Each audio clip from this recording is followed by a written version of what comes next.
Tupua nuku, ka pi nuku ka pi irangi ka makuru aere ake nei. Kia makoroa o ki te puke i a rongo i a ua mai i ta uitie. Ngā ua nuku tū ka i anu i te aharara, ma kina harara, tina ku.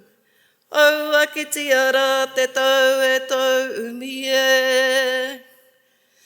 Mā kuru te waku, ma tomato te waku, ma pua te puika e ore ore. Te tau ai ngā tamariki a tāne te rakoia, te pua nui e. Tupua harangi, mau e mō monatia ngā ua ka mō monatia ngā manu. Ka pita ka hora e. Hai. Ko rangi nui e tui o nei, ko papatū nuku e takoto nei, tēnā kōrua. Ari atu koutou ki te puta itanga re ua, ki te kā ui wetu o matariki. Aere, aere, aere atura. Tēnā koutou. Nei rā te mihi kia koutou katoa ngā raurangatira o te motu. Ko wai au, i te tau o tōku pāpā, ko te arawa waka, ko te whakatōhia. I te tau o tōku māma, ko taranaki tūturu, nā te kahungungu ki Wairoa, nā te kahungungu ki Wairarapa hoki. Ko Ali haupapa taku ingoa, kai waka aere, kai tono, kai kāranga o taranaki wānui ki te upoko o tika. Ka ure taku aro ki tūraki raipaki atu ki tā pokopoko ki pāpata i ki o rongorongo. Ka rere te ka ui maunga ki puke atua ki te waka pūare te wa o tika. I au mai te waemanga i rua tūpua i rua tā uito. Ka puta ko te ara tūpua oronuku o nake, tūpua ororangi o wātaitai. Rere atu ki uta ki rimutaka ki tararua eke o ki parera o ki pō kai mangu. Wakawiti atu ki pipi nui ātia te titiro ki te rimurapa o ki tō tika atu ki tūraki rai. Ko te mana nui o te papa e ora nei, e titia nei tō tātou raukura i te wenua. Ko te ati awa nō runga i te rangi, nau mai, ara mai, Whakatau mai rā. Whakatau mai rā kei roto i te wenua o te upoko o tika a Māui. Mi aroara wātu. Ara mai ki te kaupapa o te rā. Whakatau mai rā kei roto i te puku o te ware Takina.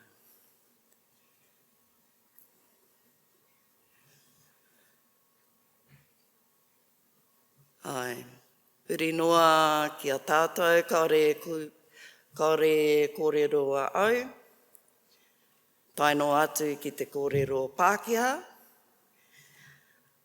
Nō reira, tēnā rā koutou katoa. Porena! Welcome to Te Wanganui Ātara. As I said, my name's Ali. I stem from Mihi Whakatau, Rotorua, Opōtiki, Taranaki, Wairarapa, taino atu ki Wairoa. It's an honour and a privilege for me to come here today on behalf representing our iwi mana whenua Taranaki whānui ki te upoko o tika. Usually I send one of my nephews, but we're so stretched delivering services across our rohe, across our beautiful city. So I'm it. So welcome to Takina. Takina, a beautiful space for you to have your event today. It was named by one of our iwi leaders, my cousin Kura Moeahu, and it's the history of this area, Te Aropa, runs deep and wide. We have our beautiful Te Papa Tongarewa across the road that holds all our mini taonga of the mutu. And then to its right is our Waitangi Park, where many of our leaders, along with other uri members of the time, signed the Te Tiriti o Waitangi. Te Aropa, I acknowledge the hapu that resided here for many years, and that's Ngāti Haumia and Ngāti Tūpaia. I also acknowledge our whanaunga, Ngāti Tō Rangatira, who holds space alongside us, and acknowledge those many iwi that resided here in the early 1800s. Ngāti Raukawa, obviously us, Ngāti Tō Rangatira. Ngāti Kahungungu resided across the harbour at Tupua Horonuku, which you'll know as Days Bay Eastbourne area. Rangitania resided down at Moore Point near the airport. Ngāti Mutunga, Ngāti Ira, Ngāti Tama also resided around our harbour. The opening karakia that I spoke of took you on a spiritual journey around our significant land sites, starting from Tūrakiraia's the Cook Strait and following that ridge along Pukeatua Maunga right to the other end of our town, out to Upper Hutt area for those who reside here. And then looped you right around the Rimutaka Rimurapa, bringing you back to the heart of our city. Te Aropa, or the heart of Wellington, was where we grew, where our tipuna, our ancestors grew their marakai, their veggie gardens. To this day we have what is called urban gardens now. If you have a look at Parliament Building, where it sits currently was the original shoreline of our harbour. Our original harbour was at Ngā Uranga, along the rail corridor. Ngā Uranga, in its essence, means landing bay for many canoes and many British ships that docked here to do trading. I acknowledge Ngāke and Whātaitai also in their karakia. If not for Ngāke and Whātaitai, we would not have the opening channel from the Cook Strait through to our harbour. If not for Ngāke and Whātaitai, we would not have the opening channel from our harbour through to our Te Awakairangi Hutt River. Prior to those openings being created, our harbour was once a freshwater lake. If you walk 4 kilometres, if you go down to the very end of Tupua Horonuku, Days Bay Eastbourne area, walk 4 kilometres inland, you will come to the 2 ancient lagoons that still reside there to this day and that still feed into our harbour, Piripono and Kohanga Te Rā. When I speak of Ngāke and Whātaitai in colonial books, they class them as taniwha, which means monsters. In our uri eyes, they are tupua. We put them on a higher pedestal, whānau. Why is that? It's because they are not physical beings, they're celestial phenomenons that created what our landscapes look like today. So we speak of them highly. as we do of our atua and our ancestors. So nō reira, huri noa, have a great wānanga for the next 2 days. Tēnā rā koutou, katoa.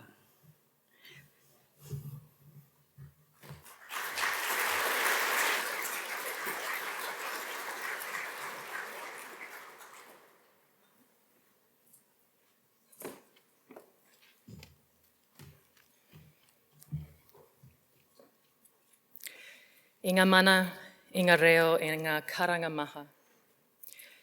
E aku rangatira kua tai mai nei i tēnei rā, tēnā koutou katoa. Tēnei ahau ka mihi ki te mana whenua o tēnei rohe. Te ati awa nau nei te reo whakamihi, tēnā koutou katoa, tēnā koe e te rangatira e ali. Toi tū ngā tūtohu whenua o tēnei takiwa. Ki te kai karakia e te rangatira tēnā koe. I expressed my thanks to the people of this place, the mana whenua, for welcoming us here, for centering us on the place of Takina that we will spend the next 2 days.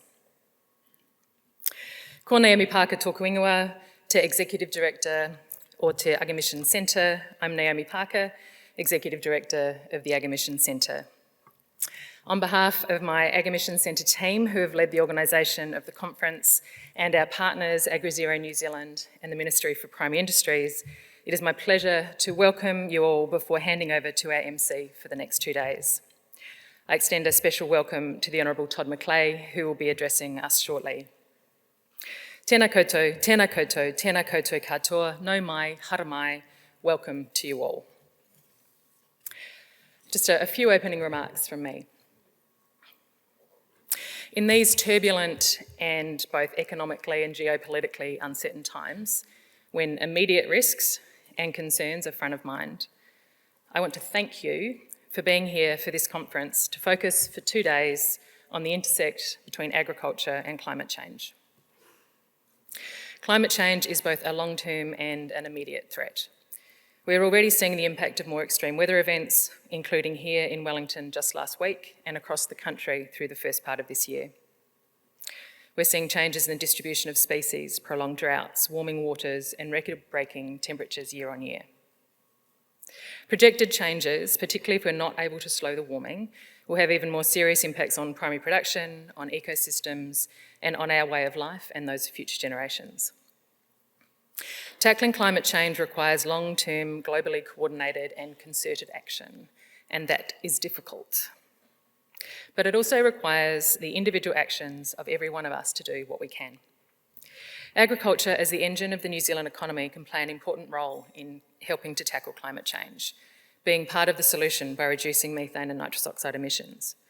Methane as a shorter-lived gas provides a particular opportunity to buy time globally to tackle the long-lived gases.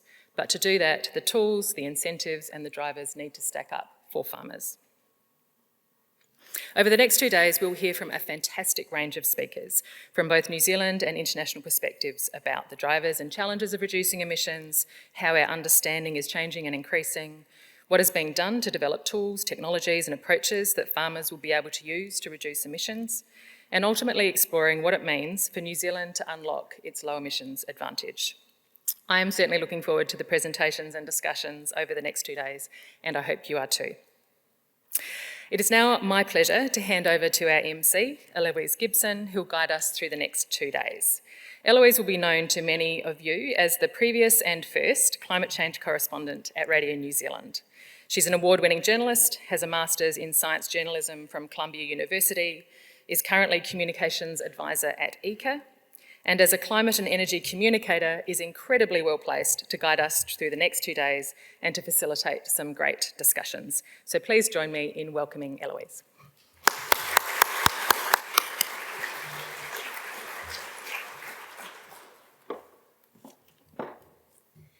Kia ora koutou, Atamaria Morena.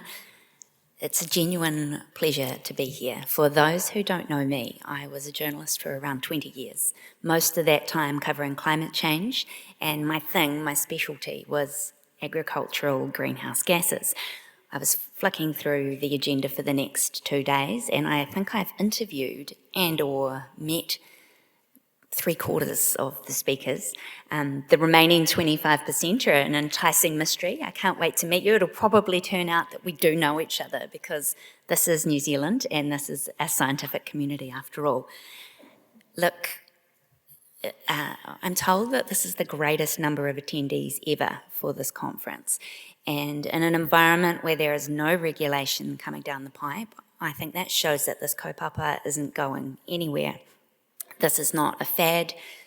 It's something that New Zealand genuinely leads on and can contribute to the world, not in a cliched sense, but in a genuine sense of providing mahi that we and other countries can benefit from. To give you an idea of what an agricultural greenhouse gas tragic I am, when I went to the States to do my master's, I could have chosen any topic in medicine, science or the environment, and I chose cow belch. I had to call it belch because I was in the States, and it gave me, I guess, a bird's eye view of how the world sees New Zealand science in this area. I would meet researchers from the United States, from Canada. They would inevitably have collaborated with someone here, built on research from someone here, perhaps done work that was funded by the Global Research Alliance, which New Zealand launched in 2009. And it really gave me a proud sense of the importance of the work that many of you are doing. It also gave me an insight into the conditions in which some of you are living. And I refer to Palmerston North. So I met a wonderful animal agriculture professor in Lethbridge, Alberta in Canada, right in the middle of Canada, freezing place. He was telling me that he will cycle to work in anything above -20 Celsius. He'll put his lycra on, he'll find a path through the snow, and he'll bike to work. He said he has never been as cold as he was the year that he lived in Palmerston North. So the fact that so many of you here have dedicated your careers to slowing the rate of global heating is selfless, beyond belief, and I thank you for it. Look, I need to quickly get onto some housekeeping. You should know, those of you who are speaking, that there'll be warning signs when you're running out of time, and ultimately a bell. So you do not want to be on the receiving end of a bell. I've been there. At the very end, there's a cane. It just comes and pulls you off the stage.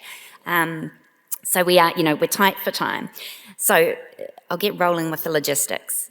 In the event of an earthquake, drop, cover and hold. If there is a fire or emergency requiring evacuation, please make your way to one of the assembly points. These are on Cable Street and Wakefield Street. First aid rooms are located on levels 2 and 3 in the front of house areas, and a defibrillator is available in the venue's office on the ground floor. Please note, Takina is a non-smoking venue, and the bathrooms are just outside the main doors off to your left. Catering will be served in the foyer throughout the day.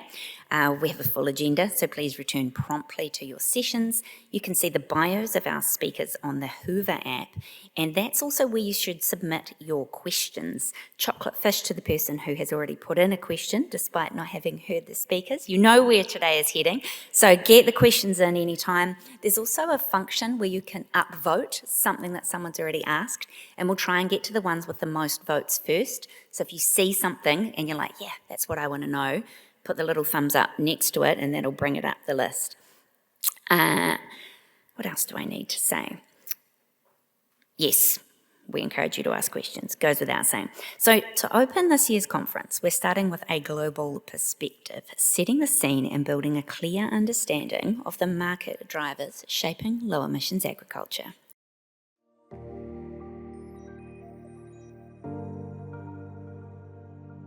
For generations, New Zealand farmers have focused on getting the best from what we have, building pasture-based systems that are efficient, resilient, and grounded in our natural advantage.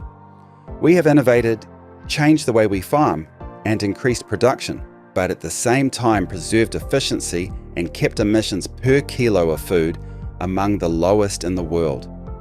That is not just a point of difference, it is a competitive advantage. And now the world is starting to value exactly that. Markets, capital, and customers are shifting toward how food is produced, not just how much. The opportunity in front of us is not to change who we are, but to lead with it, to prove it, back it, and turn that advantage into enduring value.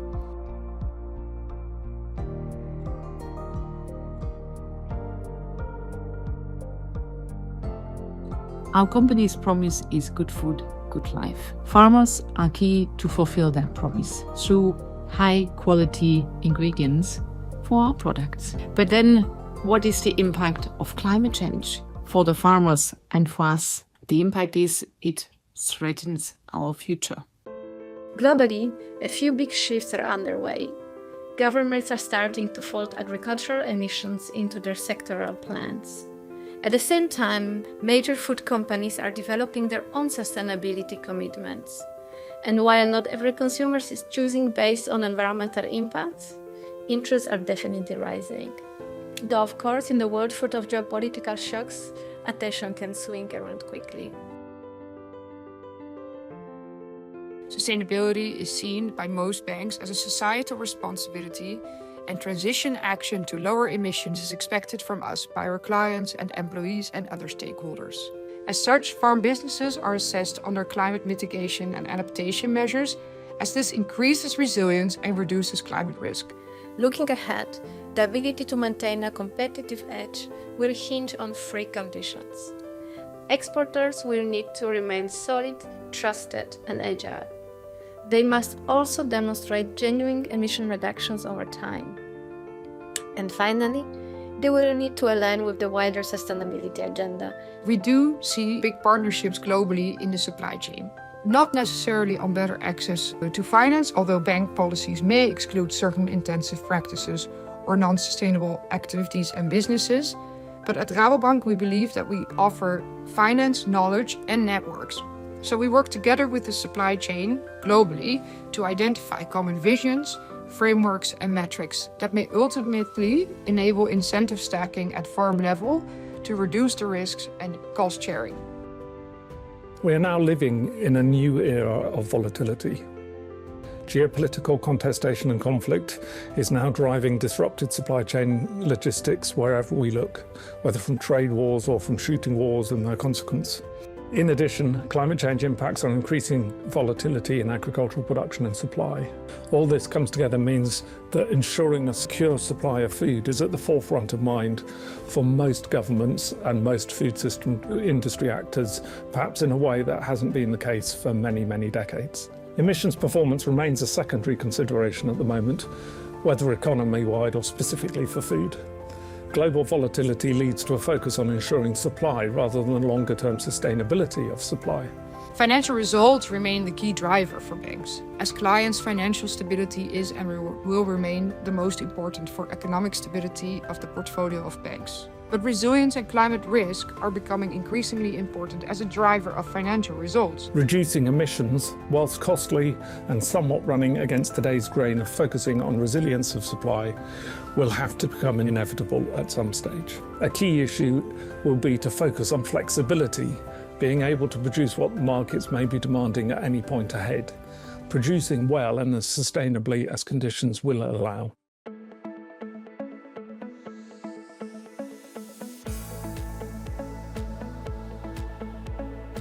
Well, New Zealand can really have an edge on low emissions compared to other countries. As the New Zealand government and industry have taken really important and progressive steps to develop lower emissions policies and practices, their products are likely to become more attractive to global markets.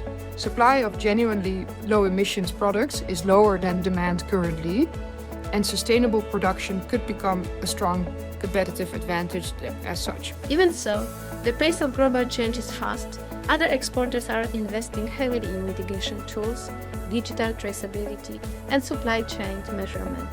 If New Zealand doesn't keep pace, particularly on scalable technologies and clear policy signals, there is a real risk its current advantage could start to narrow. The bottom line is, low emission performance is becoming a part of global competitiveness. Those who move early and move credibly will shape the future of food exports.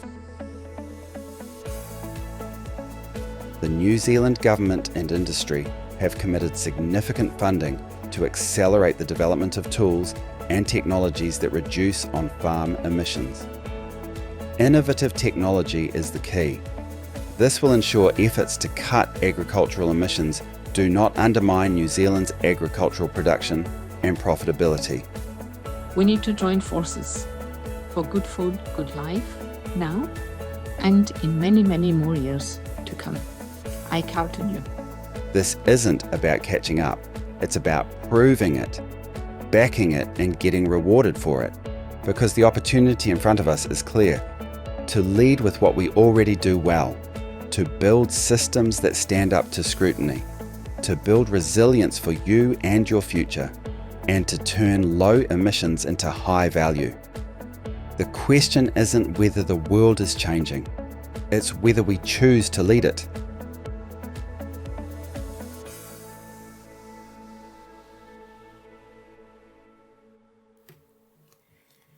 Kia ora anō. It is my absolute pleasure to introduce the Honourable Todd McClay, Minister of Agriculture, Minister of Forestry, Minister of Trade and Investment, and also, relevant to this audience, Associate Minister of Foreign Affairs, to provide our opening address. Welcome, Minister.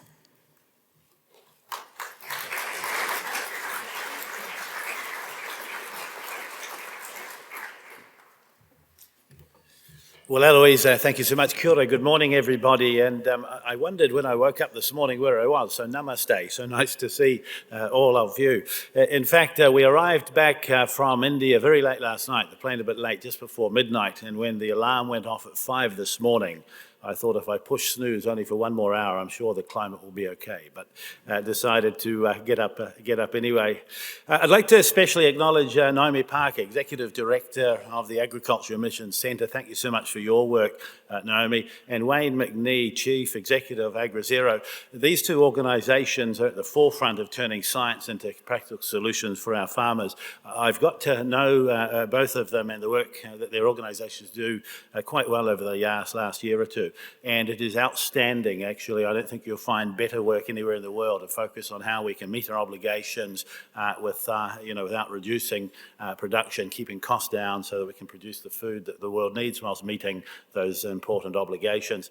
There's also many staff here from the Ministry of Primary Industries, some of whom you'll hear from.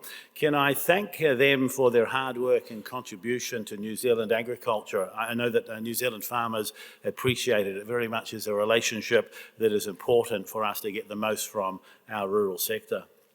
I wanted to begin today with something that I think is extremely positive and that we should be recognising much more. Last year, New Zealand's food and fibre exports reached a record $60.4 billion, a significant contribution to our economy, a vital pillar that supports around 360,000 jobs nationally. And we've delivered a strong 16% lift in the situational outlook for the primary industries result, a forecast that MPI puts together annually. I think our next one, Julie, is at the field days in a month or so's time. But that 16% lift in just the last 2 years, from shortly after when we took office as a new government, most encouragingly for me, farmer confidence has swung from a very concerning minus 66% to 2.5 years ago to plus 37% today. That turnaround is real and it matters because it tells us that we have a greater opportunity to work closely with the rural sector to achieve the things that we need to, as challenging as they may be, whilst continuing to support the men and women of the primary sector and put our best foot forward when we go to exports around the world. As Agriculture and Trade Minister, I see every day how our environmental performance directly affects access to premium overseas markets. Many of our key customers in Europe, certainly in Asia and beyond, face strong pressure from their consumers and regulators on climate issues. So if we want to not only keep but also grow demand for New Zealand red meat and dairy and wool and horticultural products, we must demonstrate credible practical action on farm emissions, but we must do so sensibly. Agricultural emissions, as you will know, represent over half of New Zealand's total greenhouse gas emissions. Our approach as a government is very straightforward. We're supporting the sector to genuinely reduce emissions while driving jobs and without driving jobs and production offshore and without unnecessarily harming our economy or food production. It's possible to do both of those things together. So that's why last year we set a new practical target for biogenic methane. We've legislated a target range of 14 to 24% below 2017 levels by 2015. We remain committed to net zero by 2015, and agriculture must do its share to help New Zealand achieve that. This replaces a previous, and as many stakeholders noted, unrealistic range. The target is grounded on an independent 2024 methane science review and reflects the unique characteristics of biogenic methane as a short-lived gas. We've maintained New Zealand's split gas approach. Long-lived gases head towards net zero by 2050, while biogenic methane, which makes up the vast majority of agricultural emissions, is managed separately. This range is designed to achieve no additional warming from New Zealand's biogenic methane under realistic global scenarios. It gives farmers and the sector the certainty needed to plan, to invest, and to continue producing high-quality food that the world wants. We've ruled out any on-farm emissions pricing. Instead, we're backing innovation, technology, and voluntary adoption. Legislated review in 2040 will ensure the target stays aligned with the latest science and the action of our key trading partners. This is a climate policy designed to protect both our environment and our trading interests. Overly aggressive targets that ignore the science of methane or the realities of pastoral farming risk simply shifting production overseas to less efficient systems, increasing global emissions while damaging the New Zealand economy. I've just, as I mentioned, returned from a successful signing in India of the Free Trade Agreement, which will deliver significant new opportunities for our primary sector.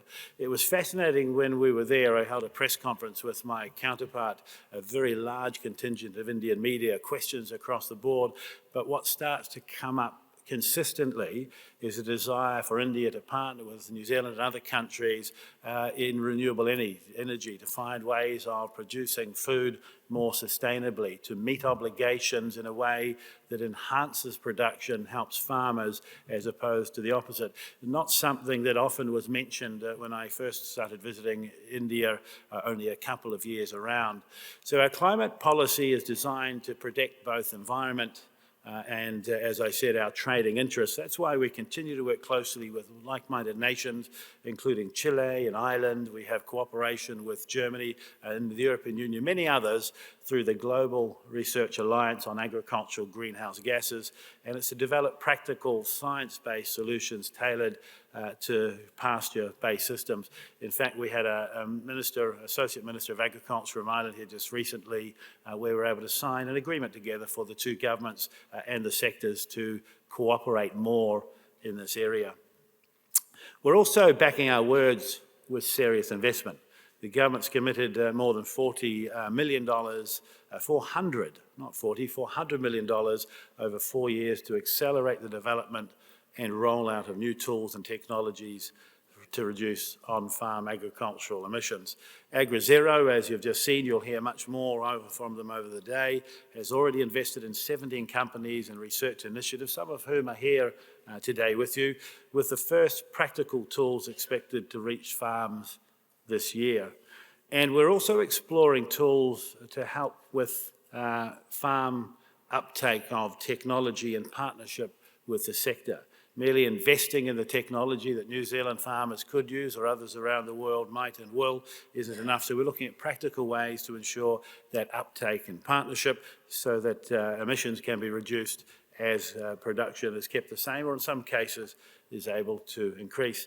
An example is this: I'm pleased to confirm MPI will co-fund a $1.2 million cool sheep program with AgriZero New Zealand, the Ag Emissions Centre, and Beef and Lamb New Zealand. The work will help, the research will help sheep farmers use selective breeding and genetics to lower greenhouse gas emissions from their flock without producing productivity. Some of the early indications are through breeding alone, selective breeding alone, our sheep flock can meet its contribution to lowering emissions and methane.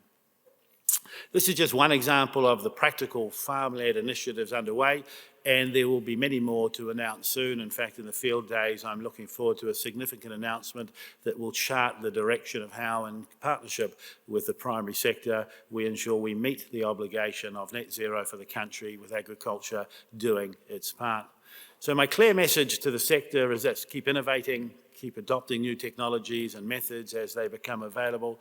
The government will continue to stand alongside you with practical support, not penalties. We must meet our obligations, but we can do it without harming production, and we can lead the world in the use of innovation and food production.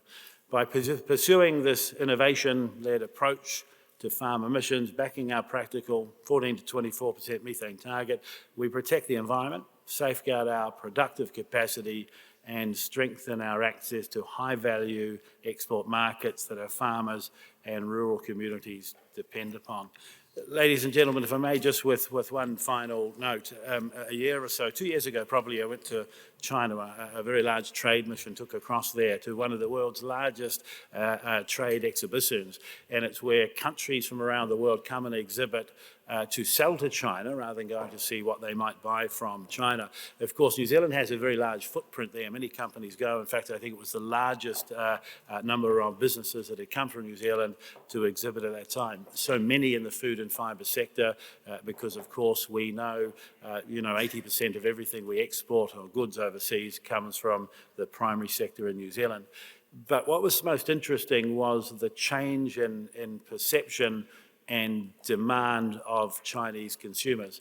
500 million consumers who are middle class, who are interested in ready to eat, ready to cook, ready to heat.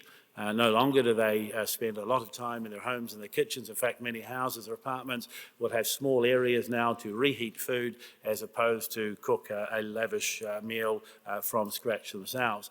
What was most interesting is for many of these consumers, they are younger. They like to travel the world as free and independent travellers. They are interested in the story behind where their food comes from. So certainly, absolutely, the world's safest food produced in New Zealand is an important part of that. But I call it, a proposition of providence. They want to know how the animals are treated. They want to know, that the environment is looked after. They are starting to be interested in water and its cleanliness. But more than that, they are interested in whether or not countries are meeting their obligations.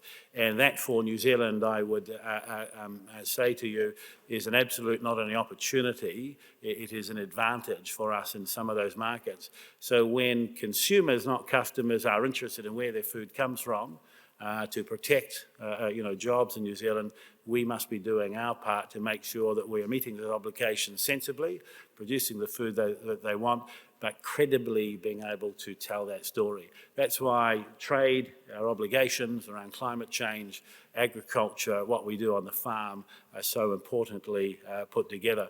And it's as simple as this. We are a small part of what the world consumes, a very important part of the New Zealand economy, what we produce. Consumers around the world have choices. They can buy their food from anywhere. They like New Zealand. We have a great story to tell. That's why we're partnering with the sector to ensure that they meet their obligation and contribution to environmental and climate opportunities. Can I thank you so much for being here today, for all of the work that you do. It is very important. None of these things are easy. If they were, others around the world would not be looking towards New Zealand for the leadership we've always shown when it comes to agricultural production, but they're important and they're worth doing in partnership. Kia ora.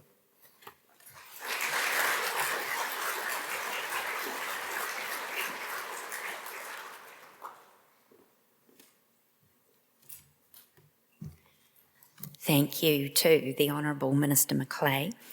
Before I hand over to our next speaker, and firstly, we will be having a sweepstake on what the announcement will be at Field Days. So if you'd all like to speculate during the break, write your little guesses on a piece of paper and I'll gather them up later. We wait with anticipation to hear what that might be. It does sound very exciting. There is seating at the front, so if you're standing at the back and you're feeling a little uncomfortable, like you'd like to sit down, the back tables are really crowded, but there are seats available at the front. I'll do my next introduction very slowly so that anyone who wants to sit doesn't feel like they're missing out.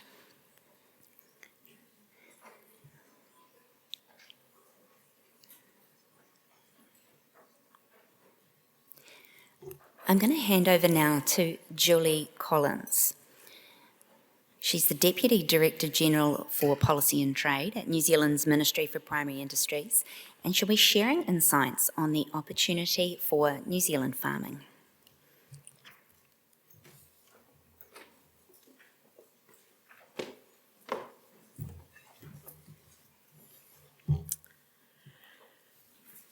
Tēnā koutou katoa. Just like to acknowledge you, Minister, and Naomi, fantastic job that you do every day, but in bringing this conference together. Now, I have got my phone. It's not because I think I'm going to have to rush off stage and answer it. It's so I avoid the bell. And also my Minister is here, so he knows where I am and how to get a hold of me. This conference brings together a great mix of science, industry and policy participants together, and it sparks the conversations where innovation happens. And these connections highlight a key strength of our system that I want to talk to you about today, and how our food and fibre thrives by adapting to early change. And New Zealand is unique, and I don't know whether you realise how unique we are as a country, and I suspect the Minister gets this as well when you go overseas and you talk to our European Union or our other trading partners. When the Middle East conflict broke out and it looked like we were going to have issues with fuel supply, we called a meeting with 24 hours notice of our key companies' chief executives and chairs to talk about what the fuel situation would mean for them and what were they seeing on the ground. We got 250 people online. There's not many countries where that connection between science, policy and industry is as close and as effective globally. And that is one of our key strengths. Our distance from global markets has also required us to innovate, be efficient and relentlessly focused on quality.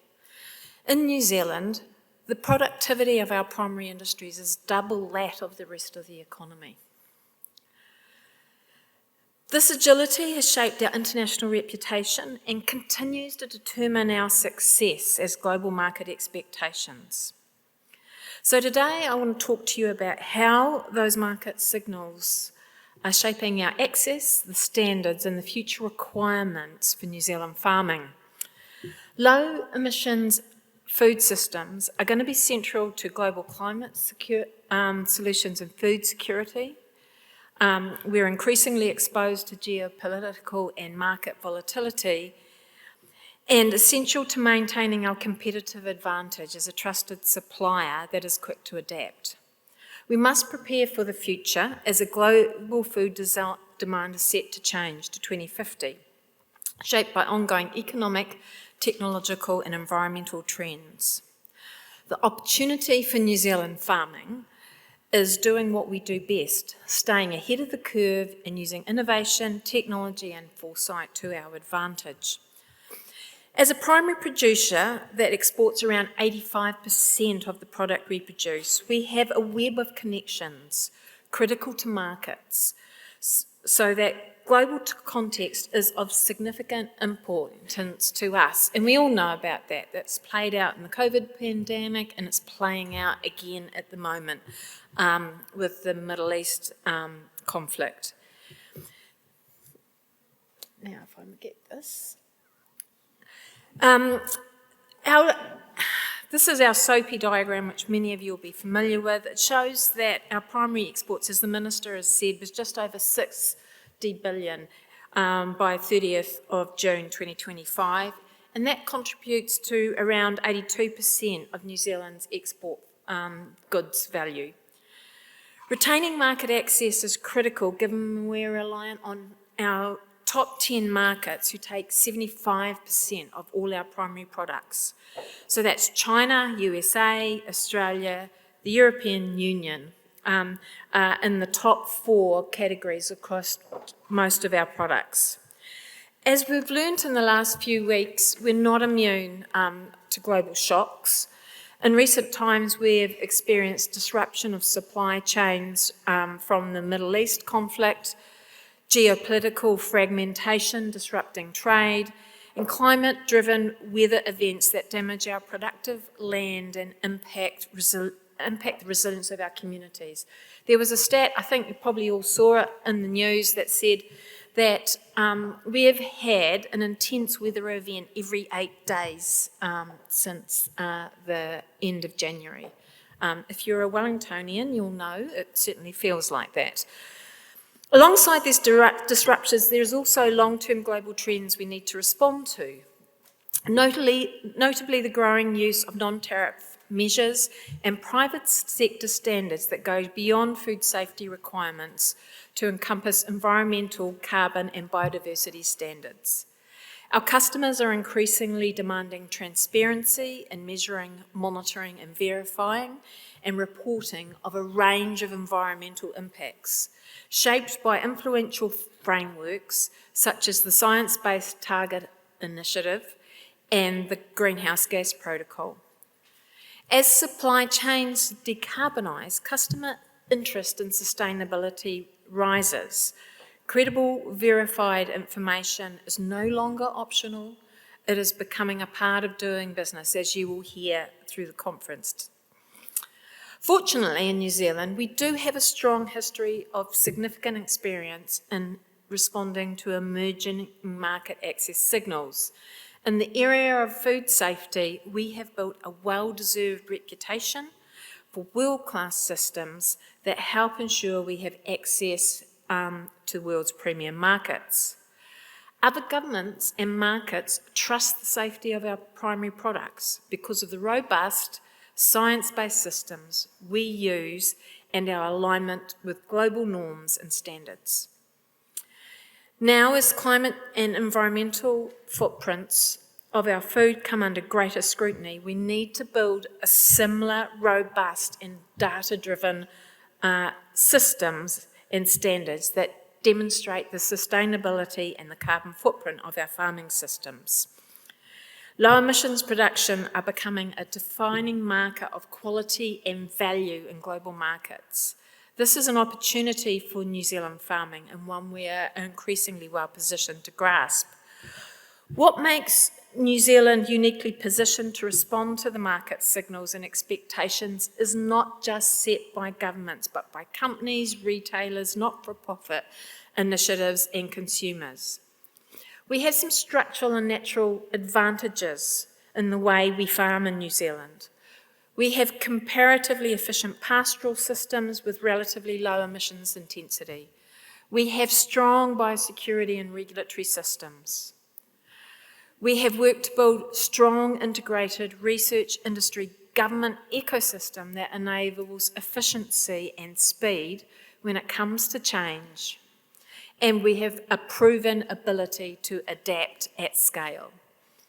We have an international brand and reputation that gives us credibility and influence in international markets.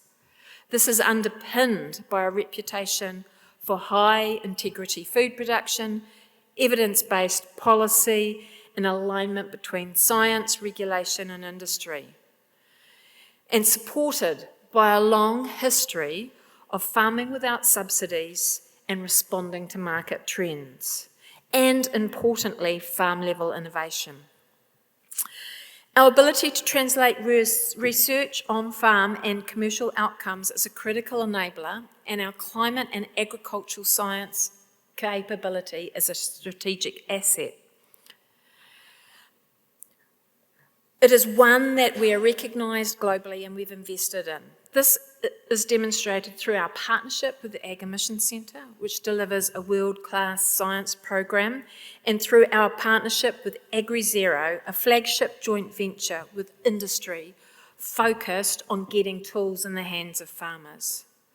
It's supported by a range of activities, including our work to develop a standardised on-farm emissions calculator. We now have a single, consistent method that gives farmers confidence in their numbers and positions New Zealand strongly in international systems that require credible, comparable data. We're currently working with our international partners and doing side-by-side comparisons of our on-farm calculator as a first step to mutual recognition of our counting system. This includes the OECD, EU and other bilateral trade partners. And you might thought we had a challenge with 11 different calculators. The EU has over 200 different methodologies for calculating on-farm emissions, so we're definitely ahead of the curve there. We are supporting New Zealand experts in the harmonisation of ISO and GHG protocol standards for carbon footprints. These standards are used in climate finance and related disclosure legislation. So around 90% of S&P 500 companies use them to disclose environmental reporting platforms. It is vital to New Zealand that we influence these standards to make sure they reflect our pastoral systems. With our customers increasingly demanding low emission products and international market-led action in response to this demand, with our customers increasingly demanding low emissions products, international and market-led action in response to this demand is increasing, and it's critical that New Zealand agriculture keeps up. At home, we've committed more than 400 million in the next 4 years to accelerate development and availability of new mitigation tools and the technology to reduce on-farm emissions. AgriZero has already invested in a total of 17 ventures and research projects, with the first tools expected to become available this year. Supported by a scale-up and investment of research and development through the Ag Emissions Centre, which has so far committed 58 million in research on agriculture greenhouse gas mitigations. So New Zealand is well placed to stay ahead of the curve. Our deliberate and structured approach to work in partnership across science, industry and government is instrumental to this, in growing our agriculture sector while enhancing New Zealand's competitive and productive advantage. It supports our farmers to produce what we already do, but better. Sustainability and productivity are complementary goals. We're also well placed to export not just our products, but our mitigation solutions. They are both relevant and material to many other countries and markets. The latest chapter, as the Minister has alluded to, of our ongoing collaboration with Ireland, demonstrates that low emissions agriculture is increasingly seen as a competitive advantage. So looking ahead, the things I see as critical to continue to be many of the things we are doing well now. Science informing policy and standards, agri-tech accelerating adoption and scalability, industry embedding sustainability into commercial decisions. Success to me looks like practical, usable data at a farm level and an organisational level. International influence through credibility and action, and primary sector products that are the most sought after around the world due to the quality and sustainability credentials. We've done some great work. We're well on the path to success, but always there's more to do. No single actor can deliver this alone. Science grounds our credibility, industry drives adoption, and government enables and advocates. Our role to continue to support our primary sector to innovate and take advantage of the opportunities ahead of us through market access, advocacy and international standards, and continuing to invest in research infrastructure, data infrastructure and capability. New Zealand has always done well by staying attuned to global expectations, and the work underway here at home, from developing new tools to strengthening our systems, puts us in a good position to keep pace with that change. By continuing to move forward together, we can support a food and fibre sector that remains strong, trusted and well-placed for the future. We are ready. The next phase is about moving to action. And here at the Ministry of Primary Industries and Government, we are backing our primary sector to win. Thank you.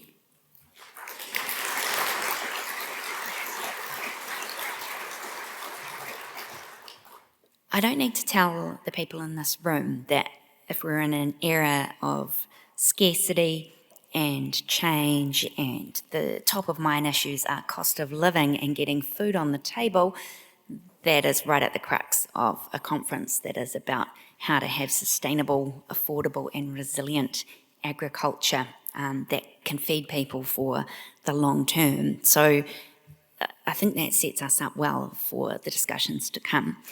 I'm going to hand now to Jo Hendy. Actually, wait, before I do, I need to tell you again that there are some seats near the front. Don't be shy, feel free to come forward. We'll do our best to point to where the available seats are. If anyone's feeling uncomfortable, I can see a couple of people putting their hands up there to say that there are seats next to them. So please, if you're not comfy on your feet, do sit down and make yourself at home. Now, Jo Hendy is the Chief Executive of the Climate Change Commission. Many of you will know her. She's going to talk about how we're tracking against our climate commitments as a country. Welcome, Jo.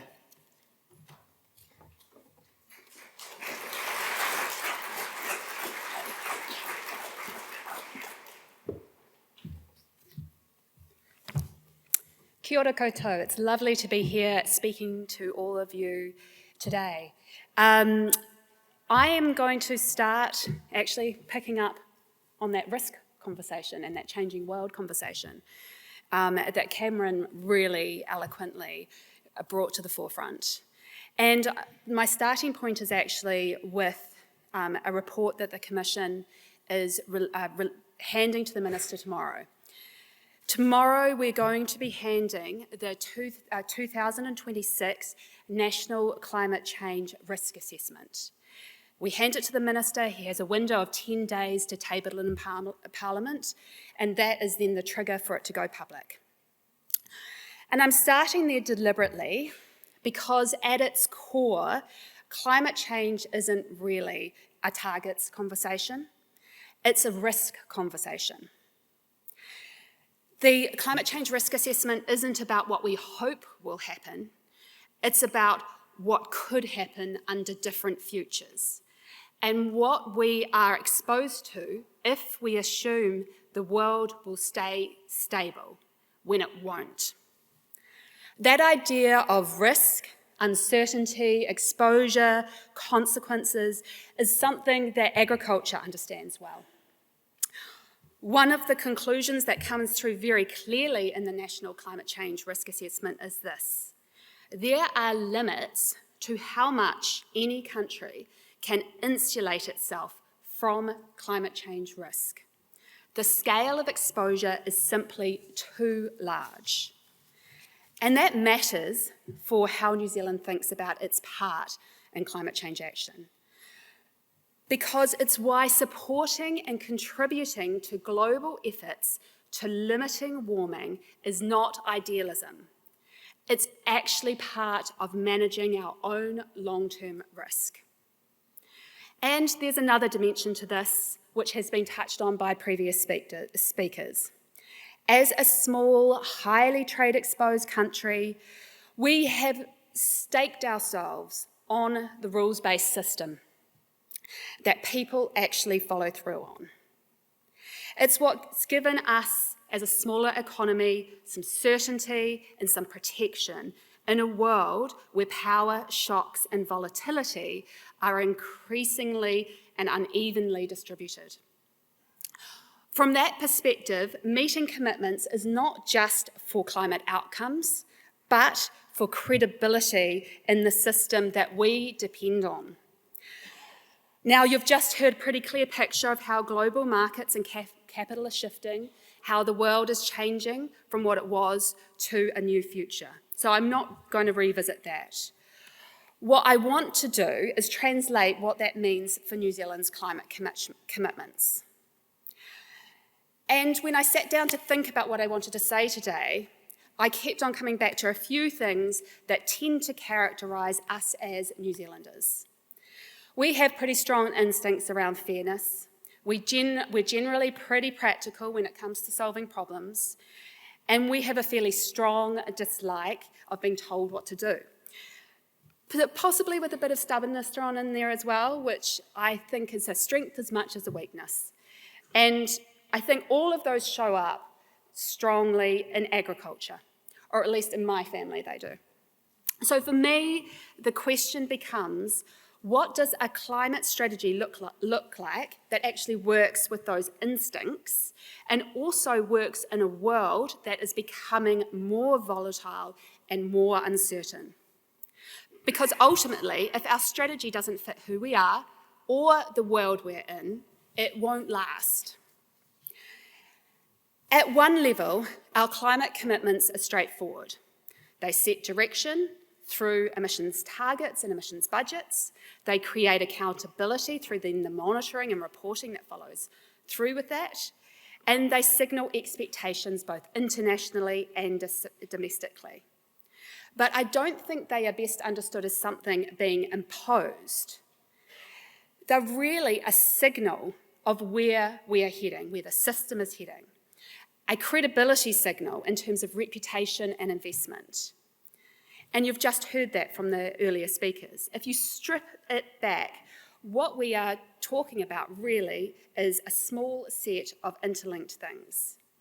Internationally, it starts with the Paris Agreement and our own country's nationally determined contribution. Domestically, that flows through to emissions targets, emissions budgets, and the emissions reduction plan, with the next budgets now being recalculated to reflect the updated methane targets. And increasingly, much like biosecurity systems, food safety standards, or traceability frameworks, those climate commitments are showing up through our trade agreements and market access settings. So that's not a long list of separate obligations, it's one system that shows up in different ways in different places. And it's important to be clear about what that system is and what it isn't. The Paris Agreement doesn't prescribe how sectors must cut emissions. It prescribes the outcome to keep warming within limits and deliberately leaves countries to decide how to get there. That design wasn't an accident. It reflects a recognition, a clear recognition that a global agreement was never going to endure if it tried to impose uniform, one-size-fits-all solutions across very different countries. So that design choice was deliberate, but it also has consequences. All gases matter, and every country has to demonstrate credible progress. That matters particularly for agriculture. The Paris Agreement doesn't anchor itself to specific gases or sectors. It sets that temperature outcome and requires countries to reduce emissions across their economy as a whole. How different gases are treated is left to national pathways, and that flexibility allows New Zealand to reflect how food production matters to us, and that methane behaves differently from carbon dioxide, shorter lived but packing that far greater punch. And it's reflected itself in the fact that New Zealand has a separate methane target to allow us to take account of those differences and the realities of agricultural production. But methane is still part of the overall system and counted towards the same outcome, which means our credibility internationally is going to be judged by the sum total of what we can achieve. Even if the pathways and pace differ across different sectors and gases, ultimately our credibility is measured by what they add up to. And so when we look at how we're tracking overall, at a high level, New Zealand is making progress, but not yet at the pace required to meet our future emissions budgets. Now, struggling with implementation and pace is not unique to New Zealand. There are many countries grappling with this. But this tells us two things. First, we are pushing in the right direction. We are pushing in the same direction as other countries. But second, delivery isn't easy. And ultimately, that's where the real work sits. Which brings me to something that I think we haven't actually talked enough about as a country. Over the last few years, there's been a lot of focus on where we want to land in 20 or 30 years' time. And that matters, long-term targets set direction, but we've had much less focus and much less conversation on what the next steps actually are and how we actually get through the next few years in a way that leaves us genuinely better placed. Because one thing is certain, one way or another, the next few years will not be straightforward. We are entering a period of greater volatility in terms of climate, in terms of input costs in our markets, in terms of the global stability. So the question becomes, what do we do right now that moves us in the right direction and still holds up if conditions are tougher or different than we expect? Because if a pathway only works in stable conditions, it's not the right one. And that brings me back to the world we're operating in. It's not stable, conditions are more variable, systems are more connected. We're seeing that volatility clearly in climate variability, including patterns linked to El Niño Southern Oscillation Index. Over recent years, we've experienced successive La Niña events layered on top of a warming climate. That combination has already delivered more extremes, as we have been experiencing over every week so far this year. Looking ahead, there is a significant likelihood of a shift from La Niña condition toward El Niño by spring. That doesn't tell us exactly what will happen, but it does tell us what kind of risk to pay attention to. Under El Niño, we tend to see drier conditions across large parts of New Zealand, increasing drought pressure, greater stress on water-dependent systems, the risk of dry hydro lakes. And when you overlay that with the warmer climate baseline, the impacts don't just average out, they amplify. It's going to get hotter. We're going to have more consequential dry spells. The recovery between events is going to become harder. And there's also a non-trivial chance of a very strong El Niño developing. Not a central forecast, but a tail risk that matters, because those events tend to have global reach. And that's where climate risk and geopolitical risk start to intersect dramatically in the next couple of years.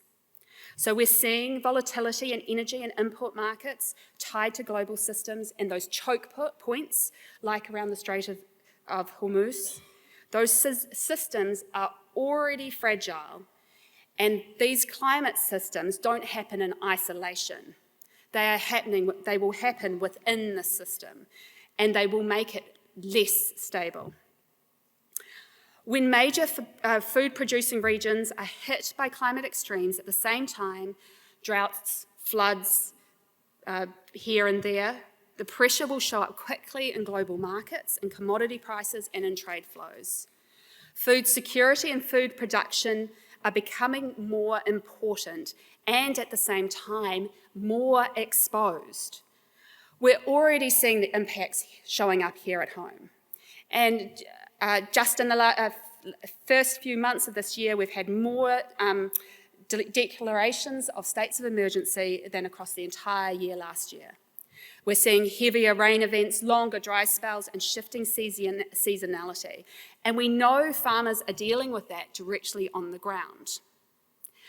Adaptation is happening now, but it is an increasingly a chasing game. And adaptation on its own gets harder as warming continues. Which brings this back to agriculture. Because in a world like this, the ability to produce reliably under variable conditions with constrained inputs becomes a strategic and economic advantage.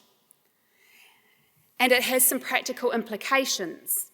If change is increasingly being driven by climate, markets, customers, capital, geopolitics, then the question becomes whether farmers have the tools and the options and the support to respond in ways that make sense for their systems. That suggests we shouldn't be putting all our weight on any single solutions or waiting for any silver bullet. What holds up better under uncertainty is having choices, having a basket of options, technologies, practices, and systems changes that farmers can combine and adapt as conditions and markets evolved. It also means capital matters. Innovation doesn't happen on goodwill alone, where banks and customers are setting expectations, access to finance and confidence in the pathway becomes part of the system response. And finally, it reinforces that this isn't just something farmers can carry on their own. If we want agriculture to remain competitive and resilient in this increasingly volatile world, then we need industry and government focusing on making sure that we're making good decisions that are actually feasible on the ground. So a strategy that assumes stability or a single fixed pathway isn't going to cut it. What will work is this: clear direction, practical steps, and having the ability to adjust as conditions change. And that actually fits pretty well with how we tend to operate. Kiwis are good innovators. We don't like to be told how to do things. We will move if the direction makes sense and we can see how to make it work in practice. I think there is something else going on. The decisions being made now are shaping what the next generation of farming looks like and what in terms of what systems are viable, resilient and competitive. And I think there is a real opportunity here for New Zealand agriculture to define what the next model looks like rather than having it defined by others. Globally, the challenge has never been between choosing about feeding people and acting on climate. The assumption is actually we have to do both. The sector is being asked to do a lot at once, maintain production, absorb shocks and reduce emissions over time. That's a real tension. But it also, if we look to the long term and focus on how we actually put ourselves in the most resilient position and manage our risk, then we can actually find our place in the world that will put us in a better position long term. Thank you very much.